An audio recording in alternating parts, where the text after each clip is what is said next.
साडी नेसून योगा करण्याचा विचार खूप सुंदर आहे. तुम्ही योग्य साडी आणि योग्य आसने निवडल्यास आनंददायी योगा अनुभव घेऊ शकता.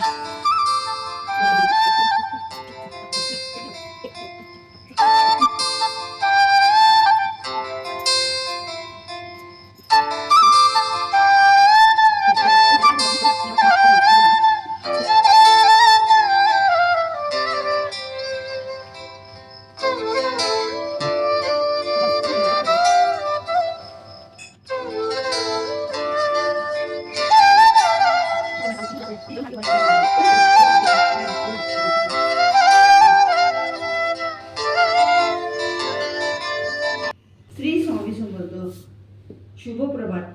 हे पहा, प्रत्येक स्त्रियांना असं वाटतं आपण पाया चढल्यानंतर आपल्याला दम लागतो किंवा थोडं जरी चाललं तरी आपल्याला दम लागतो. तर हे कशामुळे लागतो?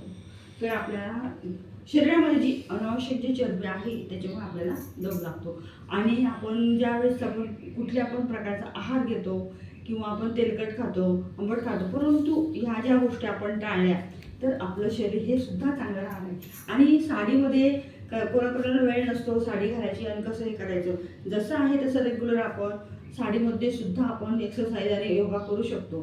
तर हे पहा, आता आपलं 15 दिवसामध्ये जर तुम्ही रोजचा नियम जर ठेवला, म्हणजे एक दिवस करायचं एक दिवस नाही करायचं असं कधीही करायचं नाही. आपल्या शरीराला जी आहे ती सवय करून घ्यायची. आपण जर एक्सरसाइज केलं तर आपल्याला कामामध्ये सुद्धा कुठल्या पण प्रकारचा आपल्याला आळस येणार नाही, चालण्यामध्ये दम लागणार नाही. आणि जे आपण स्टेप चढतो पाया चढतो तेव्हा सुद्धा आपल्याला दम लागणार नाही. आता प्रथम आपल्याला काय करायचं आहे, आता आपल्या पायामध्ये आपल्याला अंतर ठेवायचं आहे याप्रमाणे. तर याप्रमाणे अंतर ठेवल्यानंतर आपल्याला दोन्ही हात वरती घ्यायचे आहे. 100 वेळा करायचे आपल्याला स्टेप. मी तुम्हाला प्रथम करून दाखवते, परंतु तुम्ही कंटिन्यू करायचं आहे. आपल्या पोटाची चरबी, पांड्यांची चरबी जी आहे आपल्याला आता ती कमी करायची. हाताचे सुद्धा जे असते आपल्या असं वाढलेलं असतं ते सुद्धा आपल्याला कमी करायचं आहे. हे पहा, 1 2 3 4 5 6 7 8 9 10 11 12 13 14 15 16 17 18 19 20. तुम्ही 100 करू शकता. हे पहा,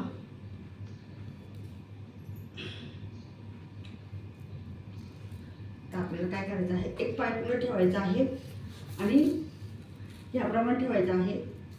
आणि आपले दोन्ही हात असे याप्रमाणे करायचं. पुढचा पाय आपल्याला बेंड करायचा आहे आणि सावकाश वरती घ्यायचा आहे. आपल्याला जेवढं मागे वागता येईल तेवढं वाकायचं आहे.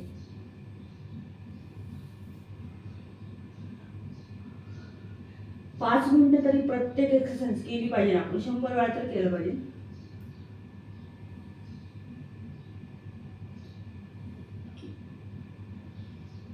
त्याचप्रमाणे आता दुसरं पण याप्रमाणे आपण कसं हे करायचं, हा पाय बेंड करायचा, थोडासा आपला हात वरती घ्यायचा आहे.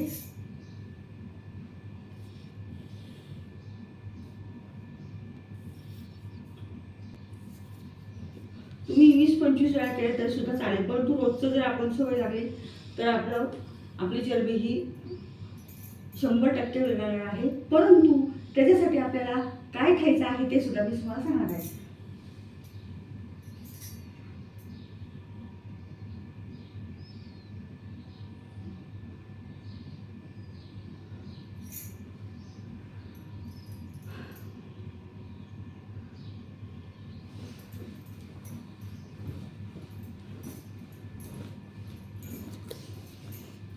पोटाची चरबी वरती करण्यासाठी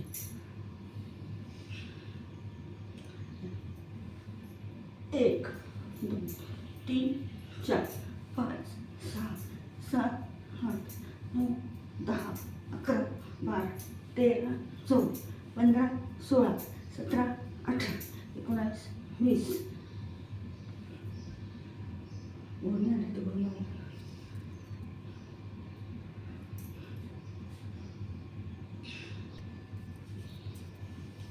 दंडाची चरबी कमी होण्यासाठी 1 2 3 4 5 6 7 8 9 10.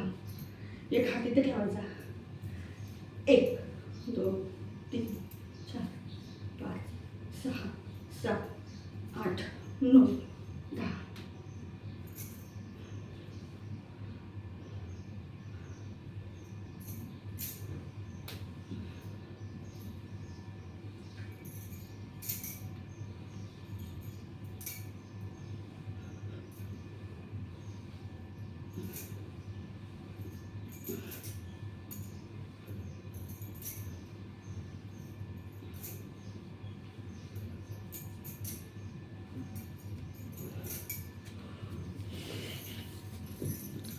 आता दुसरा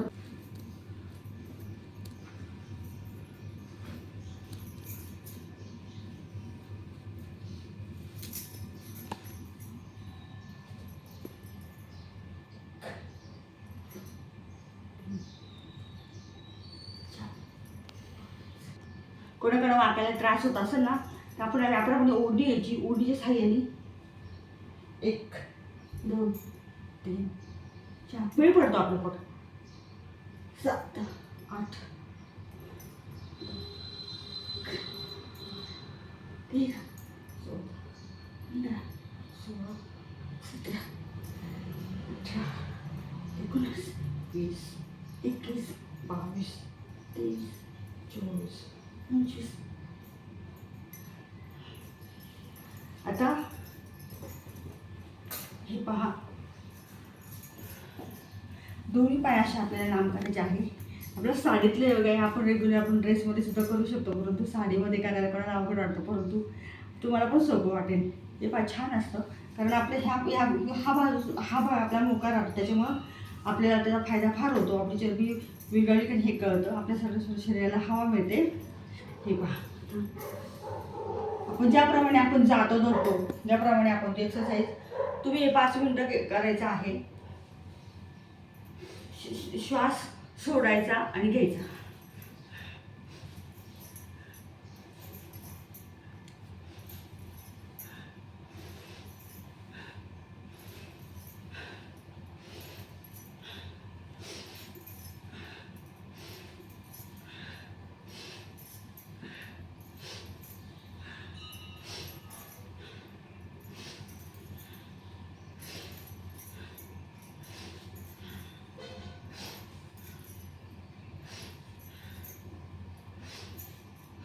आणि दुसऱ्या बाजूने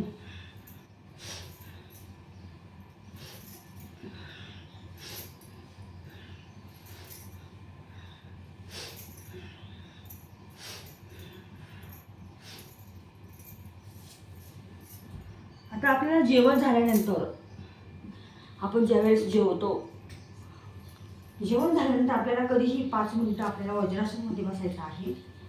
वज्रासनमध्ये बसल्यानंतर आपल्या शरीराचं, आपण जेवण झाल्यानंतर आपल्या शरीराचं पचन योग्य प्रमाणे होतं आणि आपल्याला सर्व म्हणजे असं शरीरामध्ये आपल्या गॅसेस वगैरे राहत नाही, अपचन होत नाही आणि रक्तभिसरण व्यवस्थित वरच्या बाजूला होत असतं. आणि आपण जर शतपावली केलं तर आपल्या शतपावली केलं आपल्या पायापर्यंत ते रक्ताचा पुरवठा होतो आणि आपल्याला वरती ॲसिडिटी, अपचन आणि जे आपण जेवण करतो, अन्न जे खातो तर त्याचं आपल्याला व्यवस्थित पोषण भेटत नाही. आणि जेवण झाल्यानंतर आपलं पोट का फुगतं, आपण जेवताना पाणी पित असतो. तर काय करायचं आहे, आपल्याला 1 तास अगोदर किंवा अर्धा तास अगोदर आपल्याला पाणी पिऊन घ्यायचं आहे. जेवताना कधी पाणी प्यायचं नाही. आपण जेवण केल्यानंतर जर पाणी पिलं, जेवता जर पाणी पिलं, 1 घोट प्या, तुम्ही जास्त पिऊ नका. आपल्या पोटामध्ये जे आपण अन्न खातो त्याची गटर निर्माण होते आणि आपलं अन्न पचन व्यवस्थित होत नाही. त्याच्यामुळे आपण शक्यतो करून जेवताना पाणी प्यायचं नाही आणि जेवण झाल्यानंतर आपल्याला कमीत 30 मिनिटं तरी आपल्याला नंतर पाणी प्यायचं आहे. म्हणजे जे आपण जेवण करतो त्याचं म्हणजे पचन व्यवस्थित होतं आणि आपलं हे बघा, जेवण केल्यानंतर आपण जेवता पाणी पिलं आपलं पोटसुद्धा फुगतं. बघा, तुम्ही ट्राय करून बघा. हां, तर आता आपल्याला वज्रासनमध्ये बसायचं. जेवण झाल्यानंतर 5 मिनिटं तरी बसायचं आहे.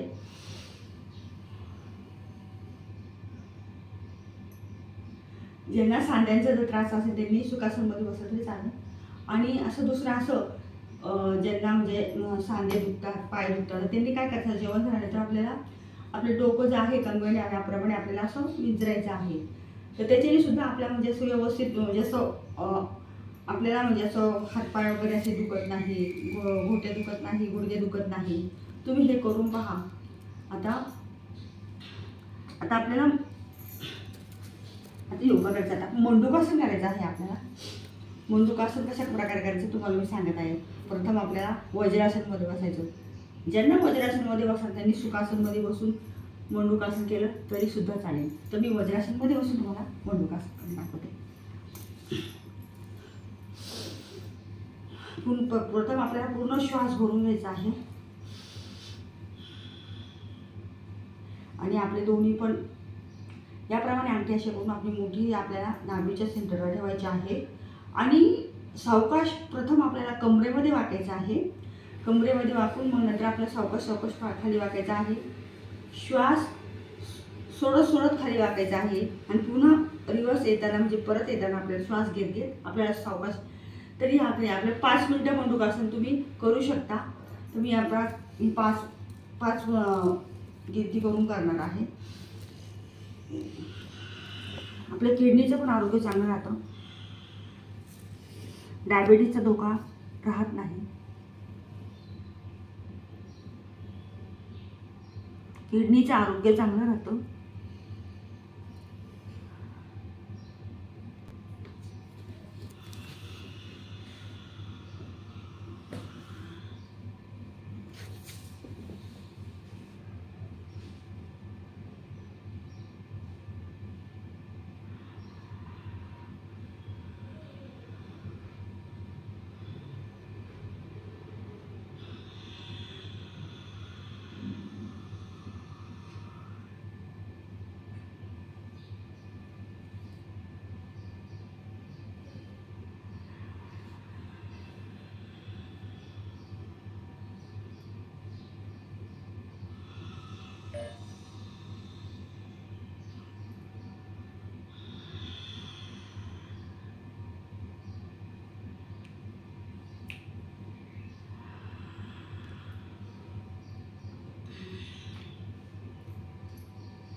मानस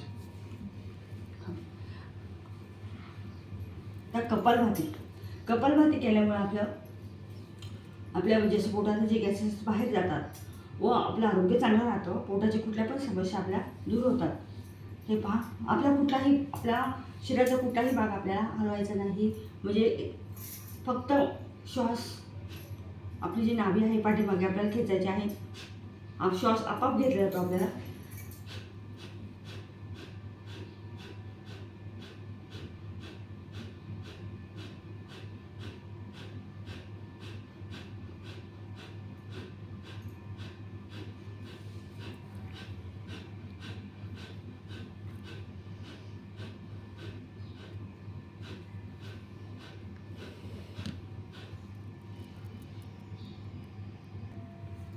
आता आपला उन्हाळ्याचा त्रास होतो, आता हीट सुद्धा जास्त पडलेली आहे. आपण जी जलमुद्रा आहे ते तुम्हाला मी आज दाखवते. तुम्हाला थंडावा आवडेल शरीरामध्ये, तर कशा प्रकारे करायचे हे पहा. हे जे हात आहे आपले असे याप्रमाणे आपण काय करायचं आहे, ही करंगळी आहे, ही करंगळी याप्रमाणे आपल्याला याप्रमाणे घेऊ.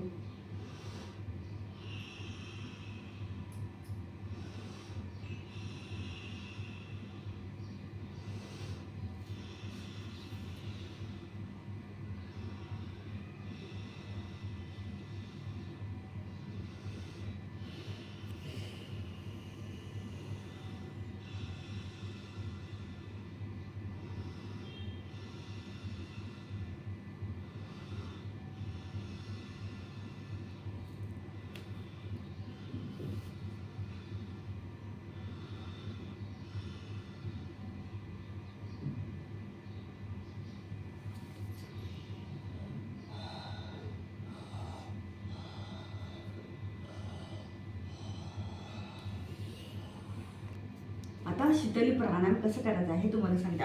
आपल्या शरीरामध्ये थंडावा येण्यासाठी याप्रमाणे ए शीतली प्राणायाम करायचा आता.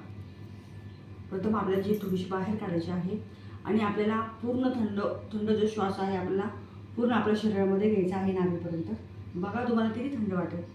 याप्रमाणे